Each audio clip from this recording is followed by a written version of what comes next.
안녕하세요. 사연 읽어주는 방송작가입니다. 이번 사연은 단돈 5만 원으로 온 가족이 호텔 뷔페에서 화려한 회식을 즐기고 간 안하무인 손님에게 상상도 못할 아주 비싼 대가를 치르게 만든 통쾌한 복수극입니다. 도대체 어떤 사연이 숨겨져 있길래 주인공이 이토록 서슬퍼런 청구서를 내밀게 된 걸까요? 사연 시작하겠습니다. 에어컨 바람이 서늘하게 내려앉는 카페 아니었지만 제 손등에는 송골송골 식은땀이 맺혀 있었습니다. 테이블 위에 놓인 아이스 아메리카노의 얼음이 녹아 챙그랑 소리를 내며 부딪힐 때마다 제 심장도 갈피를 잡지 못하고 요동쳤죠. 제 앞에 앉아있는 저 여자. 50년을 친구라고 믿고 살아온 명숙이는 아무것도 모른다는 듯 그저 화사하게 웃으며 휴대폰만 들여다보고 있었습니다. 순자야, 아들 결혼시키고 나니까 확실히 얼굴이 좀 퀭해졌다. 하긴 큰일 치렀으니 그럴만도 하지.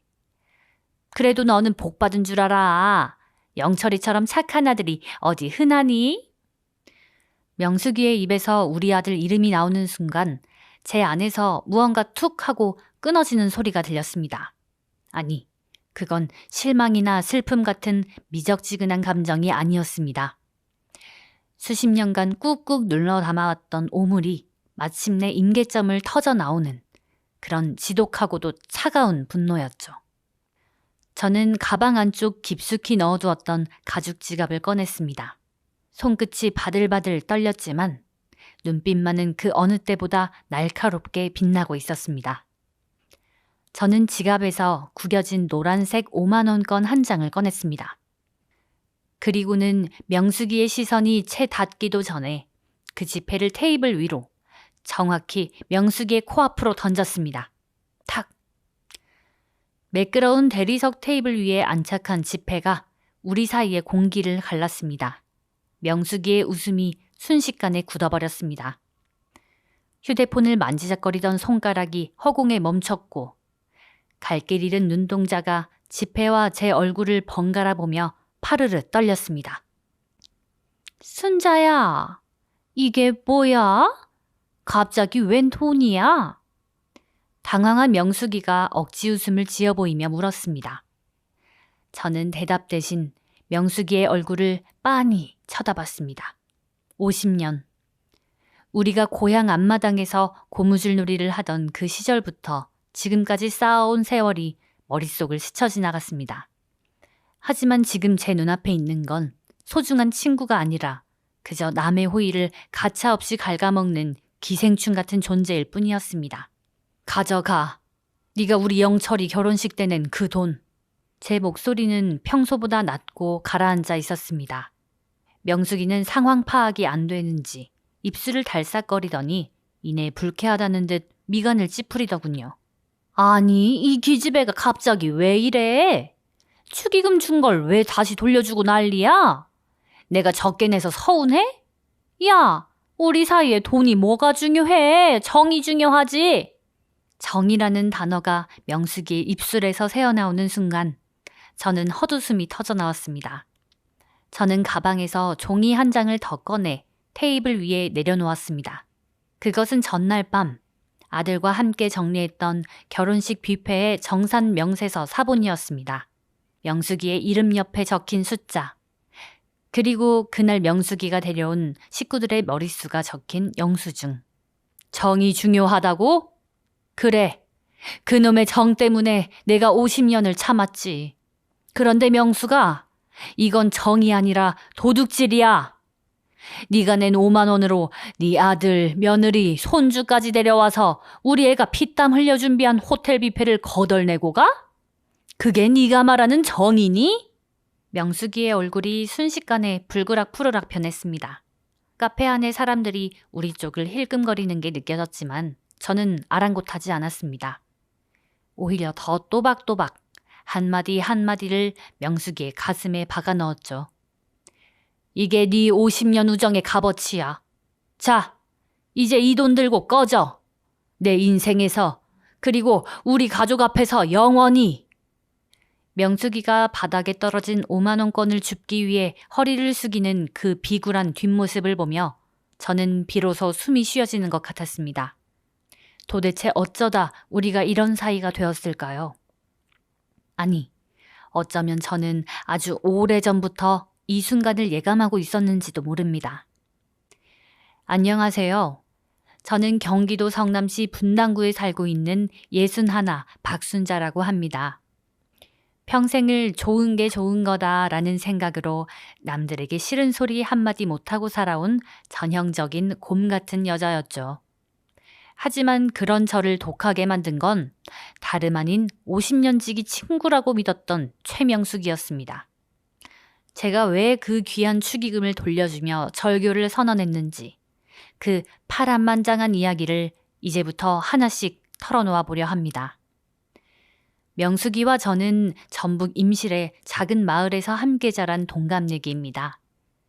코 흘리던 시절부터 서울로 올라와 각자 가정을 꾸리고 살기까지 우리는 남들이 부러워하는 단짝이었죠. 하지만 돌이켜보면 그 50년은 우정이 아니라 명숙이의 얌체짓을 제가 온몸으로 받아내온 인내의 세월이었습니다. 제가 아파트를 분양받아 분당으로 이사오던 날을 잊을 수가 없습니다. 친구라면 진심으로 축하해줄 법도 한데 명숙이는 저희 집 거실에 발을 들이자마자 이렇게 말하더군요. 야, 순자 너 돈 좀 벌었나 보다? 이런 좋은 집에서 살고.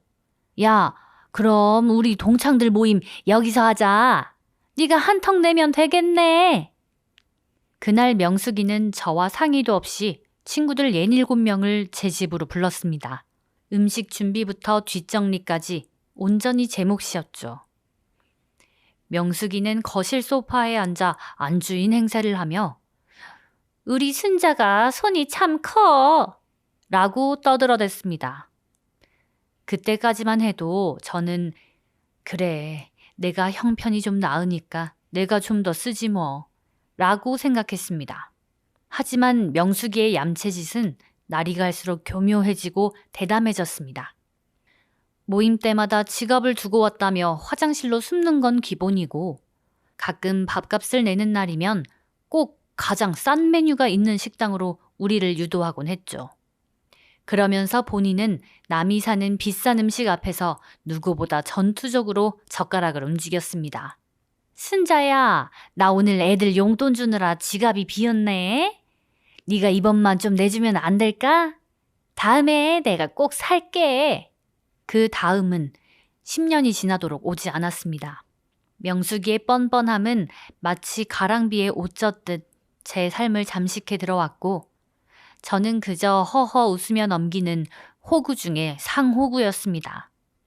하지만 그런 명숙이조차 넘지 말아야 할 선이 있었습니다. 바로 제 아들 영철이의 결혼식이었습니다. 영철이는 저에게 단순한 아들이 아닙니다. 남편이 일찍 보내고 혼자 몸으로 시장통에서 장사하며 금이야 오기야 키운 제 목숨보다 소중한 자식입니다. 그런 아이가 번듯한 대기업에 취직하고 참한 아가씨를 만나 호텔에서 식을 올린다고 했을 때 저는 세상을 다 얻은 기분이었습니다. 식장 예약부터 음식 하나하나까지 아들 녀석은 고생한 엄마 생각해서 최고급으로만 준비했습니다. 한 사람당 식비만 15만 원이 훌쩍 넘는 고급 호텔 뷔페였죠. 저는 명숙이에게 제일 먼저 청첩장을 건넸습니다. 50년 친구니까 누구보다 기뻐해 줄 거라 믿으면서요. 어머, 순자야, 호텔에서 한다고? 야, 너 진짜 출세했다. 걱정 마. 내가 우리 식구들 다 데리고 가서 축하해 줄게. 그때 명숙이가 말한 우리 식구들이 어떤 의미였는지 저는 결혼식 당일이 되어서야 뼈저리게 깨닫게 되었습니다. 식장 로비에서 손님들을 맞이하던 제 눈에 믿을 수 없는 광경이 펼쳐졌거든요. 명숙이의 뒤로 줄줄이 사탕처럼 따라 들어오는 그 가족들의 얼굴을 보는 순간 제 가슴 한구석이 서늘하게 내려앉았습니다. 명숙이는 제 당혹스러운 표정은 아랑곳하지 않고 뒤따라온 아들과 며느리의 등을 떠밀며 큰 소리로 인사를 건넸습니다. 야, 얘들아, 얼른 인사드려. 엄마 단짝 순자 아줌마야. 아줌마가 오늘 호텔에서 크게 한턱 내시는 거니까 너희 오늘 배 터지게 먹고 가야 한다. 알았지? 명숙이의 아들 녀석은 30이 훌쩍 넘은 덩치 큰 장정이었고 그 옆에 며느리는 화장이 어찌나 진한지 예식장 조명 아래서 번들거리고 있었습니다. 그들은 저에게 제대로 된 축하 인사도 건네지 않은 채 그저 눈을 빛내며 연신 고개를 까딱거릴 뿐이었죠. 명숙이는 제 손을 꽉 잡으며 속삭였습니다. 순자야, 우리 애들이 호텔 뷔페라면 자다가도 깨거든. 마침 오늘 주말이라 다들 시간이 된다길래 내가 다 데리고 왔어. 너희 영철이 장가 가는데 북적북적해야 좋지 않겠니? 내 마음 알지? 그 내 마음이라는 말이 왜 그렇게 무겁고 끈적하게 들리던지요. 손님을 맞이해야 하는 자리였기에 저는 억지 웃음을 지으며 그들을 들여보낼 수밖에 없었습니다. 하지만 진짜 비극은 식이 끝나고 뷔페가 시작된 후에 벌어졌습니다. 패백을 마치고 손님들께 인사하러 연회장으로 들어선 저는 그만 자리에 얼어붙고 말았습니다. 일식 코너 쪽에서 명숙이네 일가족이 마치 점령군처럼 자리를 잡고 있었거든요. 명숙이의 아들은 커다란 접시에 참치며 광어며 값비싼 회만 산더미처럼 쌓아 올리고 있었습니다. 집게를 마치 삽처럼 휘두르며 다른 손님들은 안중에도 없다는 듯 회를 쓸어 담더군요. 그 뒤에서 명숙이는 며느리에게 훈수까지 두고 있었습니다. 얘야, 여기 스테이크가 진짜 부드럽다. 얼른 더 가져와. 이런데 아니면 우리가 언제 이런 걸 먹어보겠니? 눈치 보지 말고 팍팍 먹어. 그들의 테이블 위에는 이미 빈 접시가 탑처럼 쌓여 있었습니다. 어린 손주 녀석들은 신이 나서 연회장 이곳저곳을 소리를 지르며 뛰어다녔고 그러다 다른 손님의 옷에 음식을 묻히기까지 했습니다. 하지만 명숙이는 사과는커녕 애들이 기분이 좋아서 그러네 하며 허허 웃고만 있더군요. 품격 있는 결혼식을 위해 아들이 수개월을 공들여 준비한 자리가 명숙이네 가족 때문에 순식간에 동네 시장터처럼 변해버렸습니다. 다른 하객들이 눈살을 찌푸리며 저희 쪽을 쳐다볼 때마다 저는 쥐구멍에라도 숨고 싶은 심정이었습니다. 가슴이 두근거리고 뒷목이 뻣뻣해졌습니다. 하지만 그때까지만 해도 저는 그래, 저렇게 잘 먹으니 됐다. 친구니까 축의금이라도 넉넉히 냈겠지 하며 스스로를 달랬습니다. 명숙이도 양심이 있다면 성인 4명에 아이 1명, 무려 5명의 식비를 생각해서라도 최소한의 예의는 지켰을 거라 믿었죠. 식이 모두 끝나고 호텔의 작은 방에서 아들과 함께 축의금 명부를 정리하기 시작했습니다. 왁자지껄하던 소음이 잦아들고 적막이 찾아온 그 방에서 저는 떨리는 손으로 명숙이의 이름을 찾았습니다. 최명숙. 제 눈이 명부의 한 지점에 멈췄습니다. 그리고 그 옆에 적힌 숫자를 확인하는 순간 저는 제 시력이 갑자기 나빠진 줄 알았습니다. 5만 원. 0이 하나 빠진 게 아닐까 싶어 눈을 비비고 다시 보았습니다.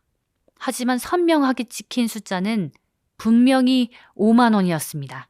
머릿속에서 복잡한 계산기가 돌아가기 시작했습니다. 호텔 뷔페 1인당 식비 15만 원. 성인 4명에 아이 하나면 좋기 70만 원이 넘는 금액입니다. 그런데 5만 원이라니요. 50만 원도 아니고 5만 원. 엄마, 왜 그래요? 어디 아파요? 영철이가 제 얼굴색이 하얗게 질린 것을 보고 걱정스레 물었습니다. 저는 아무 말도 하지 못한 채 명부를 손으로 가렸습니다. 아들에게 차마 보여줄 수가 없었습니다.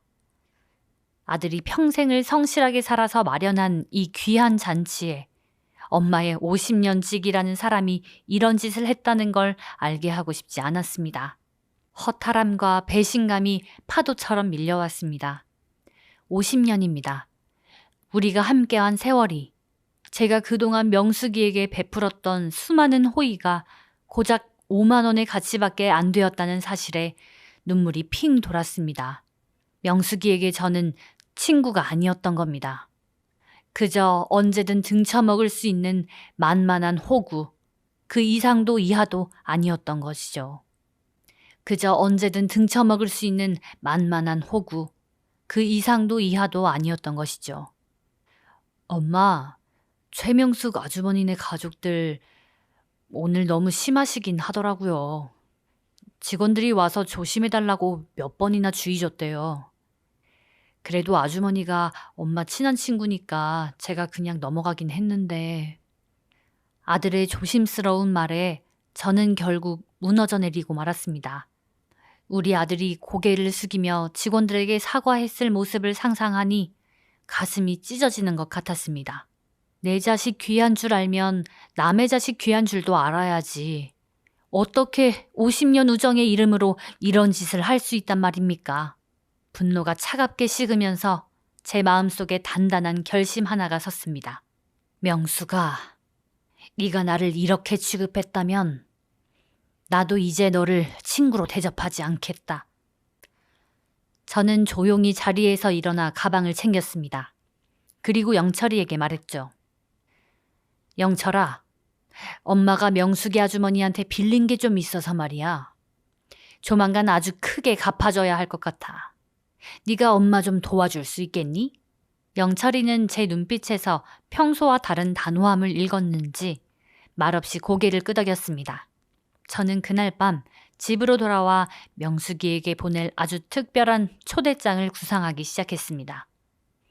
명숙이가 좋아하는 공짜, 명숙이가 환장하는 고급, 그리고 명숙이가 절대로 거절할 수 없는 가짜 미끼를 말이죠.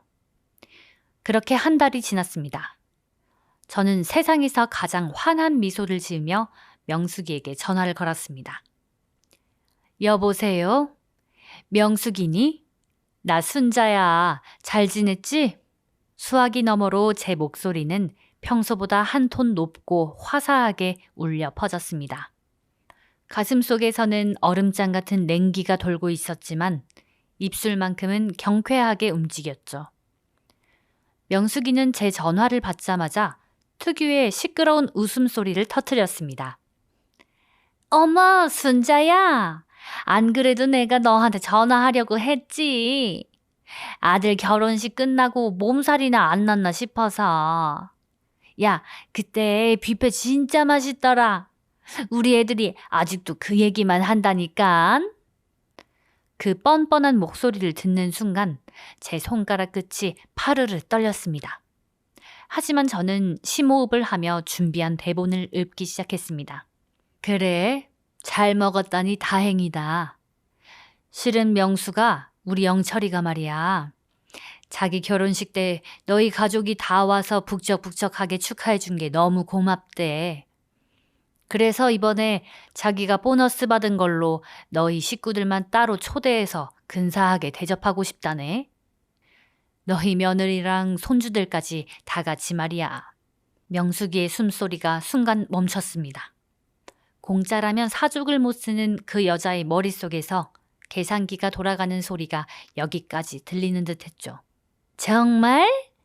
어머, 영철이가 어쩜 그렇게 기특하니? 역시 대기업 다니는 애는 달라도 뭐가 다르다니까. 그래서 어디로 가면 되는데? 저번에 그 호텔 뷔페 또 가는 거야? 에이, 거기보다 훨씬 좋은 데지. 이번에는 남산이 한눈에 보이는 호텔 꼭대기에 있는 파인다이닝이야.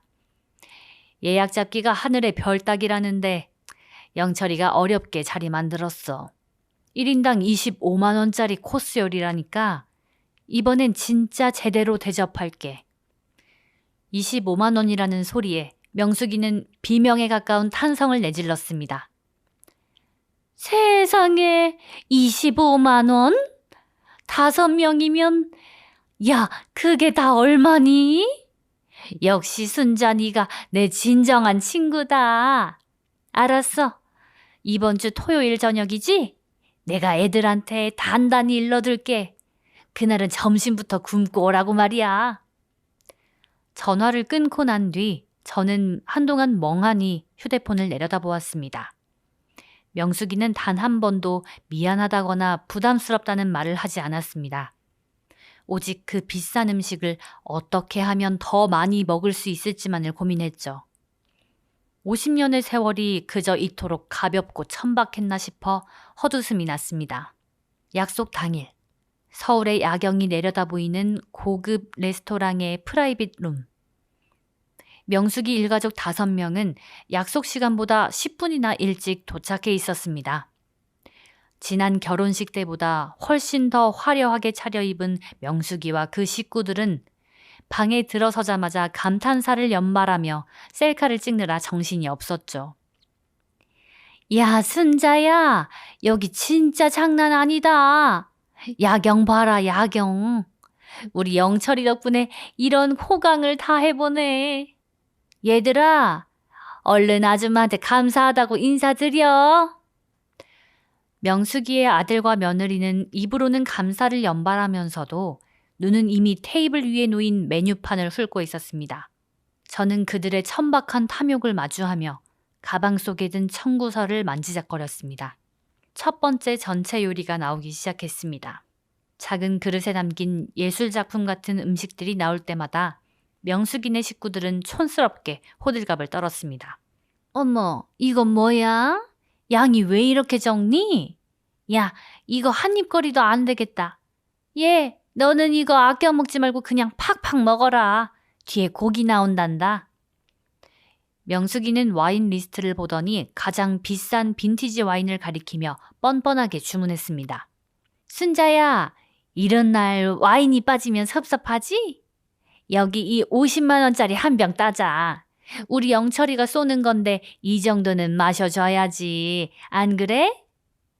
저는 말없이 고개를 끄덕였습니다. 그래, 마셔라. 실컷 마시고 먹어둬라. 그게 네가 내 인생에서 누릴 마지막 만찬일 테니까. 2시간이 넘는 식사 시간 동안 저는 지옥 같은 고통을 견뎌야 했습니다. 명숙이의 아들은 스테이크를 2접시나 더 추가해달라고 생떼를 썼고 며느리는 디저트로 나온 케이크를 따로 포장해달라고 직원에게 진상을 부렸습니다. 레스토랑 직원들의 표정이 굳어가는 걸 보면서도 명숙이는 우리 애들이 식성이 좋아서 그래 하며 와인을 벌컥벌컥 들이켰습니다. 식사가 거의 끝날 무렵 총 금액이 적힌 계산서가 슬그머니 제 옆으로 놓였습니다. 제가 힐끗 본 숫자는 무려 210만 원이 넘어가고 있었죠. 음식값에 비싼 와인, 추가 주문까지 합쳐진 어마어마한 금액이었습니다. 저는 화장실에 다녀오겠다며 자리에서 일어났습니다. 명숙이는 취기가 올라 발그레해진 얼굴로 저를 배웅하더군요.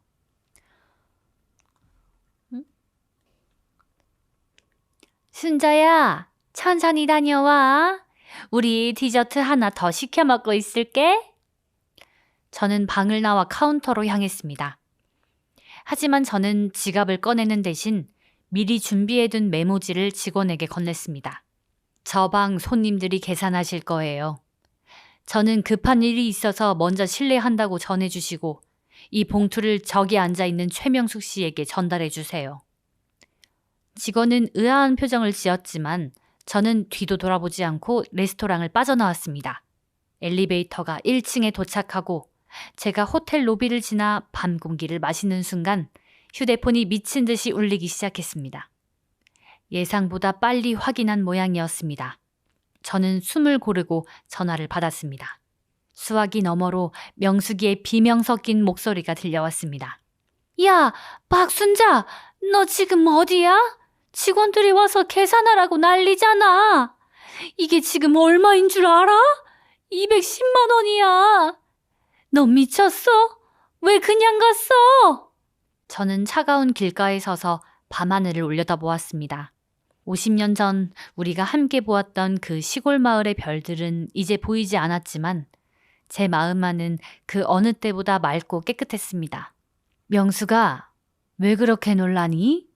네가 좋아하는 정으로 해결하면 되잖아. 뭐? 정? 야, 장난해? 지금 당장 돌아와서 계산해. 나 돈 한 푼도 없단 말이야. 우리 애들도 다 카드 한도 초과라고. 명숙이의 목소리는 이제 분노를 넘어 공포에 질려 있었습니다. 비싼 밥을 먹고 당장 계산할 돈이 없어 호텔 직원들에게 둘러싸인 그 여자의 꼴이 눈앞에 선했습니다. 명숙아, 너 우리 영철이 결혼식 때 5만 원 냈지? 1인당 15만 원짜리 호텔 뷔페를 너희 가족 5명이서 배 터지게 먹고 갔으니까 그날 밥값만 75만 원이야. 거기서 네가 낸 5만 원 빼면 70만 원이지? 그게 네가 내 아들 가장 소중한 날에 도둑질해 간 돈이야. 야, 그게 지금 이 상황이랑 무슨 상관인데? 상관 있지. 오늘 210만 원? 그거 네가 떼먹은 우리 아들 밥값 70만 원에 지난 50년 동안 너 신발끈 묶을 때 내가 대신 내준 밥값, 여행비, 이자까지 합치면 그것도 턱도 없이 모자라지. 나머지는 안 갚아도 되니까 귀한 손주들 용돈이나 줘. 이 무식한 년이 네가 어떻게 나한테 이럴 수 있어? 우리 50년 우정이 고작 이딴 식이야? 명숙이의 입에서 무식한 년이라는 욕설이 튀어나오는 순간 저는 비로소 확신했습니다. 이 여자는 단 한 번도 저를 친구로 생각한 적이 없었다는 것을요. 그래, 내 우정은 210만 원보다 훨씬 비싸지만 네 우정은 딱 5만 원짜리더라. 최명숙 씨, 이제 그만 지저대고 경찰 오기 전에 어떻게든 돈 마련해봐. 50년 동안 나 등쳐먹으면서 모은 돈 많잖아? 아, 맞다. 아까 마신 50만 원짜리 와인 맛은 좋았니? 저는 그대로 전화를 끊고 명숙이의 번호를 수신 차단했습니다. 가슴속에서 뜨거운 것이 울컥 올라왔습니다. 50년을 참아온 응어리가 그 비싼 계산서 한 장과 함께 씻겨 내려가는 기분이었습니다. 명숙이가 그 안에서 어떤 망신을 당하든 아들과 며느리가 서로를 원망하며 싸우든 이제 저와는 상관없는 일이었습니다. 밤바람이 차가웠지만 저는 외투 단추를 채우지 않았습니다. 시원했습니다.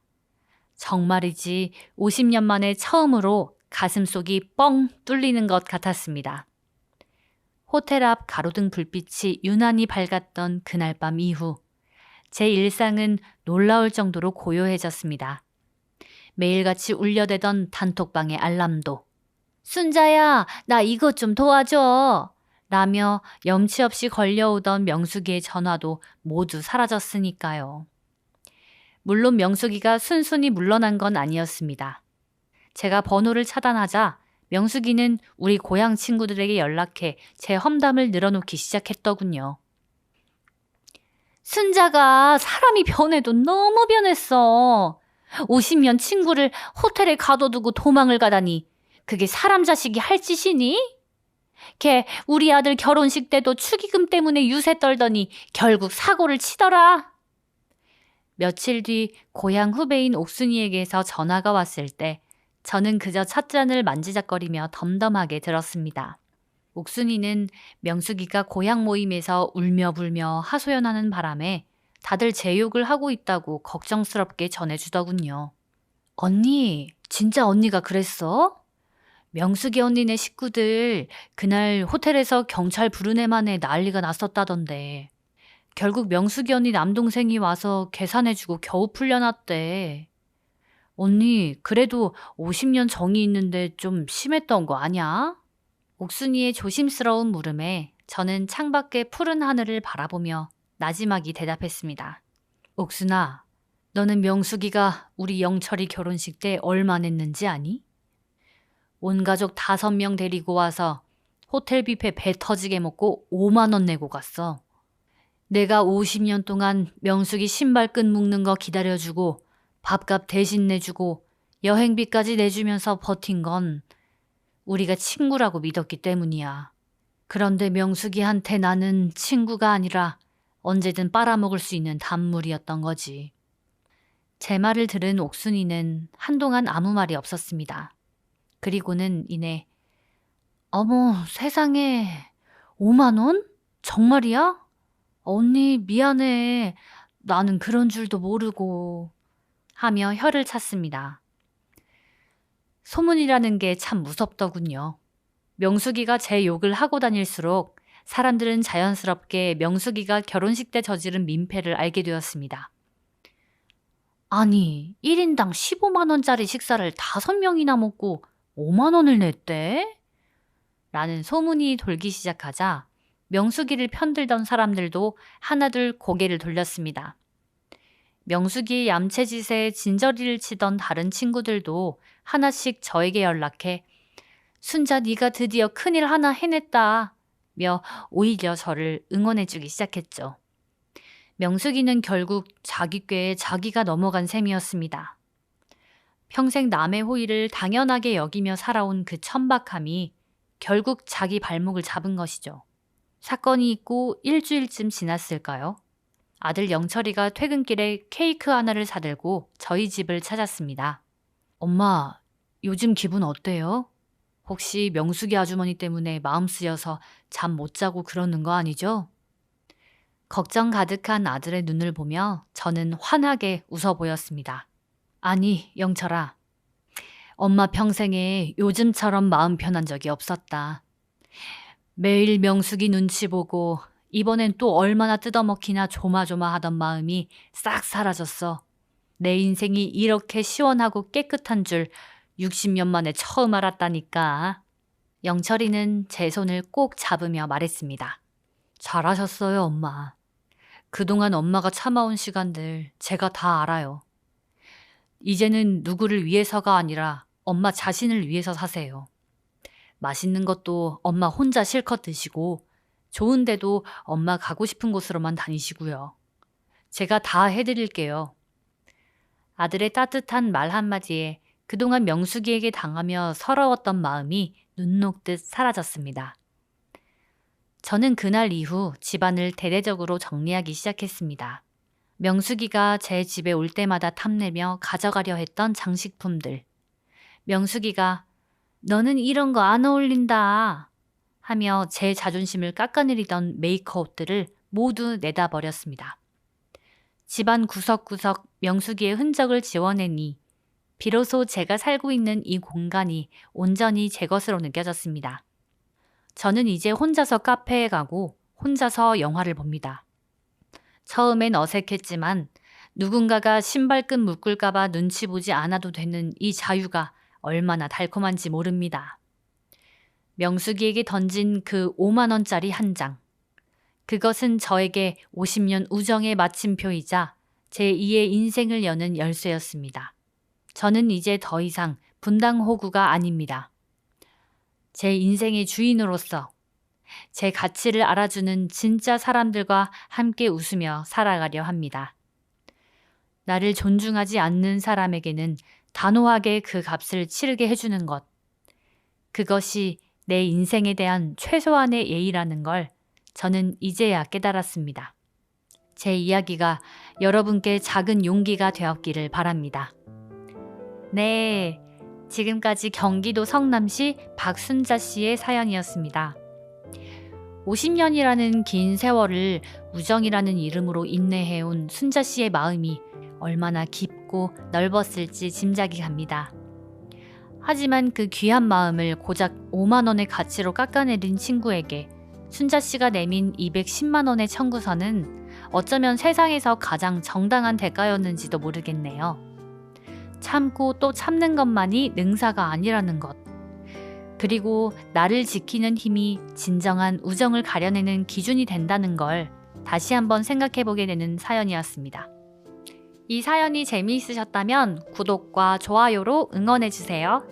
더 좋은 사연으로 찾아오겠습니다. 여러분, 사랑합니다.